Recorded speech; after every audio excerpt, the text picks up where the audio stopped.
হরে কৃষ্ণ, স্বাগত বন্ধুরা। তো আজকে একটা পিঠার রেসিপি নিয়ে এলাম। শীত তো চলে আসলো, তো আমিও ঝটপট একটা পিঠার রেসিপি নিয়ে এলাম। সুজি দিয়ে আমি কুলা পিঠা তৈরি করলাম। তো অনেকে আবার চিতই পিঠা বলে। আর সুজির এই কুলা পিঠা একদমই অসাধারণ হয়েছিল, দেখতেও লোভনীয়। তো দেখবেন, যে জিনিস দেখতে সুন্দর খেতেও কিন্তু একদম ভালো। তো আসলে ভালো হয়েছিল। তো এখানে আমি 250 সুজি নিয়েছিলাম। পরিমাণ মতো একটু চিনি লবণ দিয়ে প্রথমে সুজিটা এইভাবে একটু মেখে নিতে হবে, শুকনো শুকনো কিছুক্ষণ।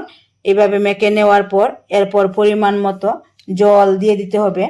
তো দেখুন, এখানে পরিমাণ মতো জল দিয়ে এবার হাত দিয়ে একদম চটকে চটকে মেখে নিতে হবে কিছুক্ষণ।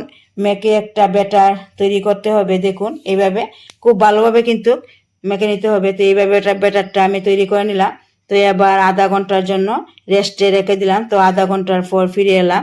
তো দেখুন, সুজির ব্যাটারটা এরকম হলো। উপরে অনেকটা জল কিন্তু ভেসে উঠলো। তারপরে এই জলটা খুব ভালোভাবে আবার মিশিয়ে নিতে হবে। দেখুন, ব্যাটারটা ঠিক এই রকমের হবে, বেশি পাতলাও না আবার বেশি ঘনও না, ঠিক এই রকমের হতে হবে। তো এবার চুলাতে কড়া বসিয়ে দিলাম। আগে একটু তেল ব্রাশ করে নিলাম, এরপর সুজির এই ব্যাটারটা দিয়ে দিলাম। আর উপর দিয়ে একটু কিশমিশ আর চেরি ফল দিয়ে দিলাম। এরপর ঢাকা দিয়ে দিয়ে দেওয়ার পর জলের এইভাবে ছিটা দিয়ে দিতে হবে। তো কুলা পিঠা তৈরি করার জন্য আমি এইভাবেই করি। এরপর কুলা পিঠা তৈরি করতে যতক্ষণ সময় লাগবে এতক্ষণ ঢাকা দিয়ে রাখতে হবে। দেখুন, এবার কিন্তু একদমই রেডি হয়ে গেল সুজির এই কুলা পিঠা। এতটা পারফেক্ট হলো কি বলবো, একদমই অসাধারণ হলো।